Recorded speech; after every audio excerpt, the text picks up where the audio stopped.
ธรรมะเป็นเรื่องความจริงของทุกชีวิตสรรพสัตว์บอกว่าเฉพาะโลกมนุษย์นี้สัตว์เดรัจฉานในโลกมนุษย์นี้ตลอดทั้งเรื่องลึกลับซับซ้อนเกี่ยวกับวัฏสงสารข้อมูลวนความเบี้ยนไป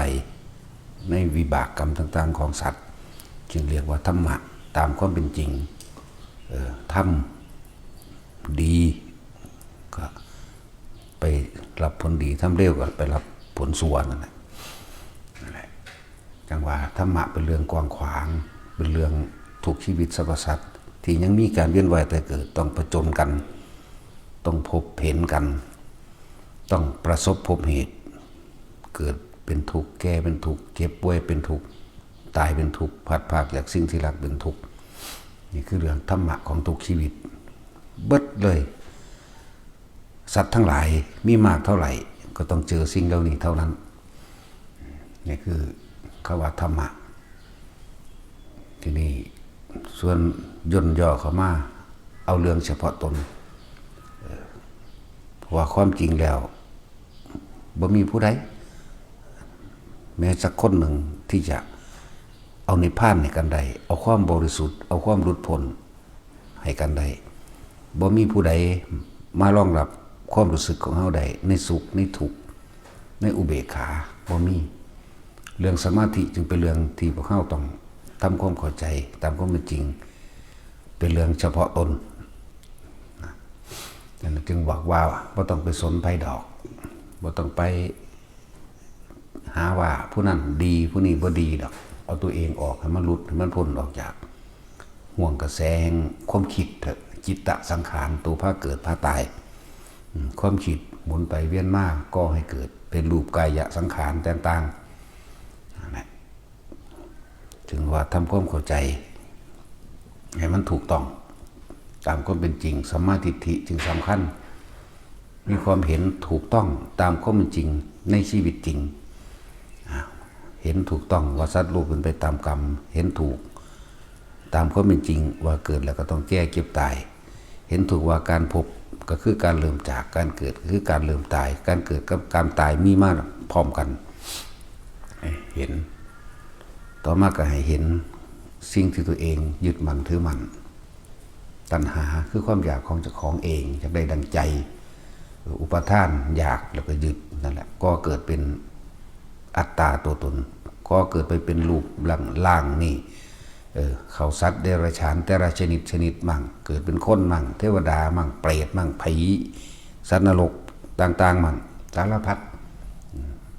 นี่จึงบอกว่าให้ทุกคนเฝ้าสังเกตความคิดของตัวเองดีๆศึกษาความคิดของเจ้าของเองดี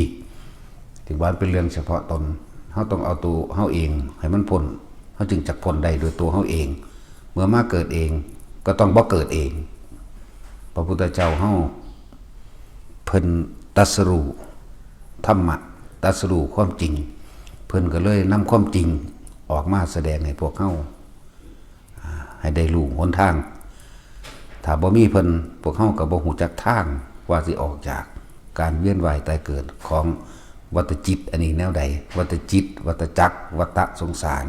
ความคิดหมุนวนไปเรื่อยๆเวียนว่ายตายเกิดไปเรื่อยๆนั่นแหละฉะนั้นตั้งใจของไผของมันสมาธินี่เป็นเรื่องเฉพาะตนโลดและอานิสงส์ของสมาธินี่มันมีตั้งมากมาย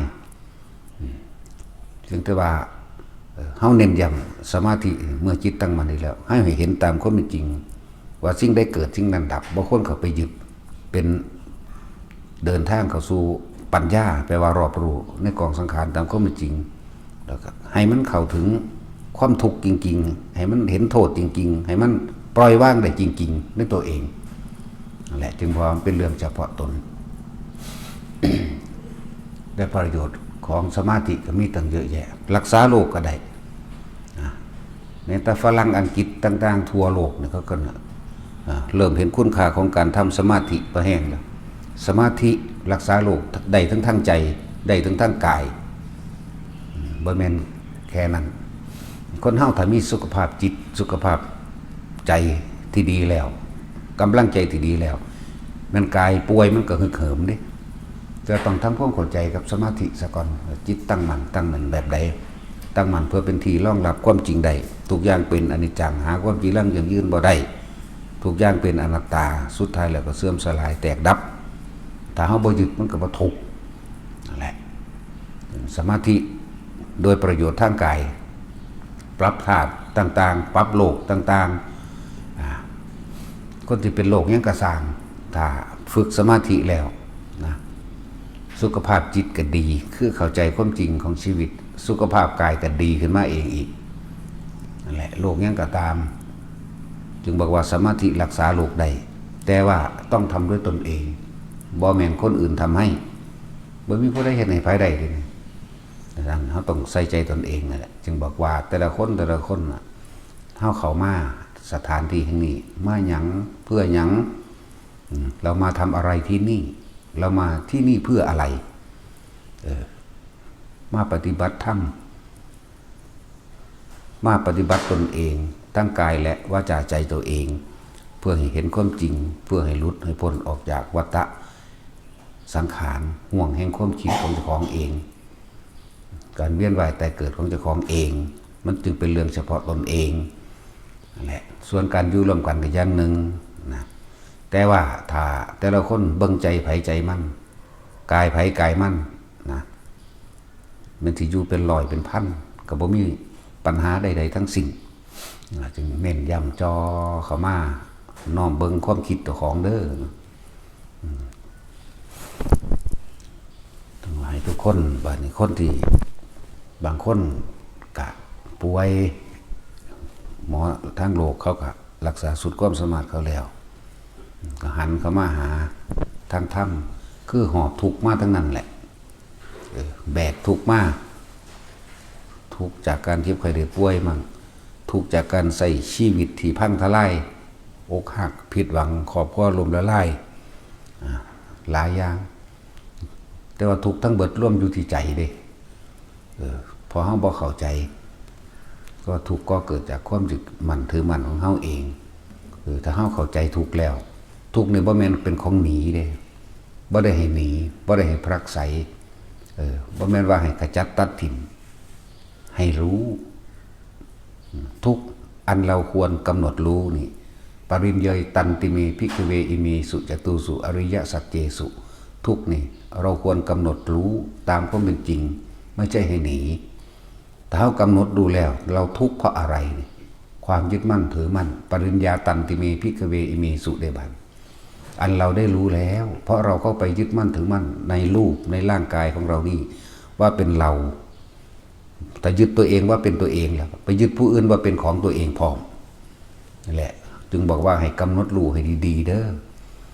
เพราะว่าเฮาหนีธรรมชาติบ่ได้อนิจจังอนัตตาคนเฮาบ่จากกันเป็นมันก็จากกันตาย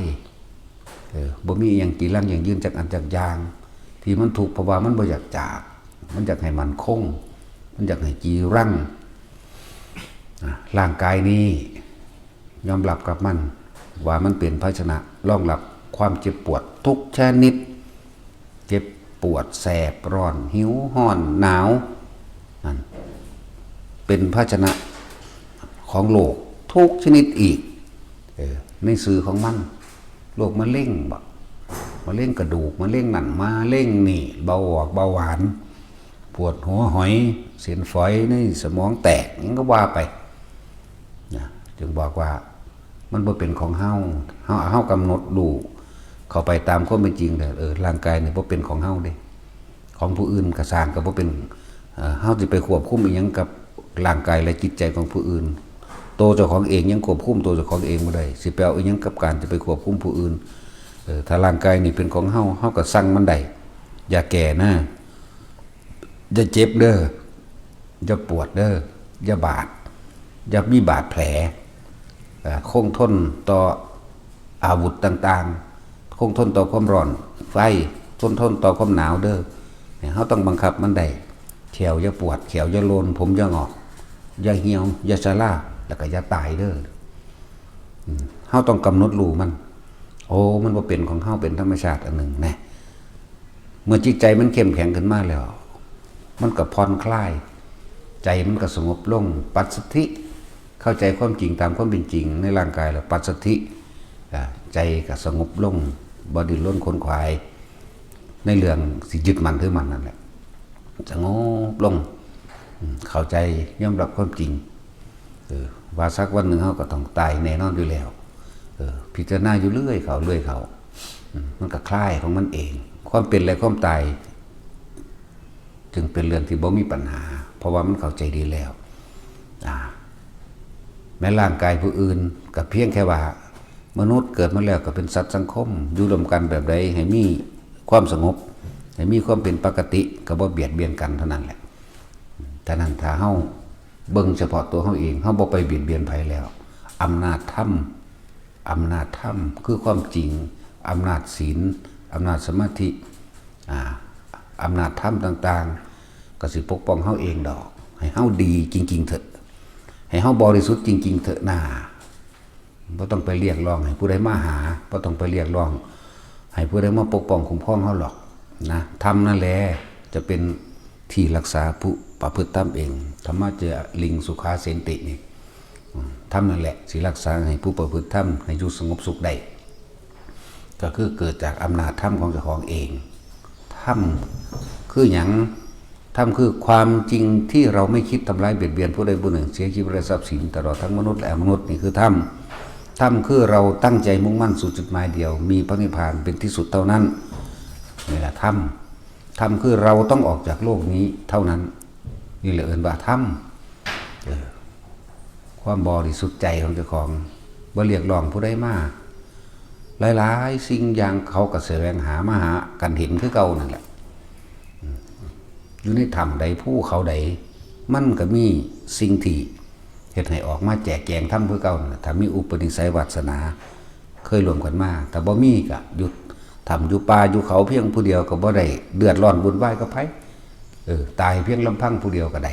บ่มีไผไปเผาก็บ่มีปัญหานี่คืออำนาจแห่งความบริสุทธิ์โดยธรรมตามก็เป็นจริงส่วนการอยู่ร่วมกันในโลกเพิ่นก็ว่าธรรมาธิปไตยให้เอาธรรมเป็นใหญ่ถ้าผู้ใดเอาธรรมเป็นใหญ่ได้แล้วความเห็นแก่ตัวบ่มีเด้สาระความเห็นแก่ตัวเจ้าของออกเบิดแล้วนะโลกาธิปไตยเอาโรคหรือเอาคนหมู่มากเป็นใหญ่แม้มันสิมากสำใดก็สร้างบัดนี้ถ้าประกอบด้วยกิเลสและตัณหาความอยากได้ดังใจของไปของมันก็ล้วนแล้วแต่เป็นหนทางแห่งความเสื่อมจากกุศลธรรมนะยิ่งอัตตาธิปไตยเอาตนเองเป็นใหญ่นี่ยิ่งทำลายนะแต่ถ้าผู้ใดเอาธรรมเป็นใหญ่แล้วเขาถึงธรรมเป็นใหญ่ได้แล้วแม่นโลเขาสิเว้าไปแนวใดก็สร้างมันบ่เดือดร้อนวุ่นวายพวกอัตตาธิปไตยพวกเอาความเห็นของตัวอยู่กับไผบ่ได้หรอกกูดีผู้เดียวกูถูกผู้เดียวนี่อยู่กับไผก็บ่ได้นั่นแหละสรุปแล้วให้ทุกคนเอาธรรมนั่นแหละเป็นที่พึ่งตนเองตามความเป็นจริงจึงเรียกว่าพึ่งตนและพึ่งธรรมเพราะบ่มีผู้ใดมาทำให้เฮานั่นหลุดพ้นได้ขนาดความเจ็บปวดร้อนหนาวแท้ๆนี่เป็นความสัมผัสได้รู้สึกได้เหมือนกันมันยังละให้กันบ่ได้ถอดออกให้กันบ่ได้สิไปว่าหยังกับใจที่เขาถึงความจริงเขาถึงความบริสุทธิ์ต่างๆนั่นแหละจึงว่าเอาแต่เจ้าของโลดสุดท้ายแล้วทุกคนต้องตายนี่ไหมมันต้องตายถ้าโลกนี้เกิดโลกนี้ก็ต้องตายเด้เสื่อมสูญดับสลายเหมือนกันเด้โลกนี่ก็เลยเพียงแต่อายุมันยืนยาวต่างกันซื่อเด้สิ่งใดเกิดสิ่งนั้นดับไหมที่ไปใส่นั่นแหละเขาเอาหันเข้ามาจดจ่อเอาเฉพาะตนโลดชีวิตนี่เหลือไว้ทำประโยชน์กับผู้อื่นเท่านั้นประโยชน์ตนหมดบ่มีเฮาบ่มีประโยชน์บ่มีประโยชน์ของเจ้าของบ่มีเฮาบ่มีความหวังบ่ได้ตั้งหวังว่าสิได้ยศธรรมดาศักดิ์สิได้เป็นนั่นนี่บ่มีถึงว่าชีวิตนี่ก็สิเหลือไว้เฉพาะมันสร้างประโยชน์กับผู้ใดได้จำได้ก็สร้างแล้วแต่ผู้ใดสิเอาประโยชน์หรือเอาโทษกับเรื่องของผู้นั้นแต่เฮาสร้างเฮาทำเพื่อให้ไม่ได้ทำเพื่อเอาอย่างเดียวนะตายเมื่อไหร่ก็เมื่อนั้นแหละกำหนดตายอยู่ในหูดังเฮานี่แหละสิ้นลมหายใจยังไดก็ตายอย่างนั้นแหละเอาละพอ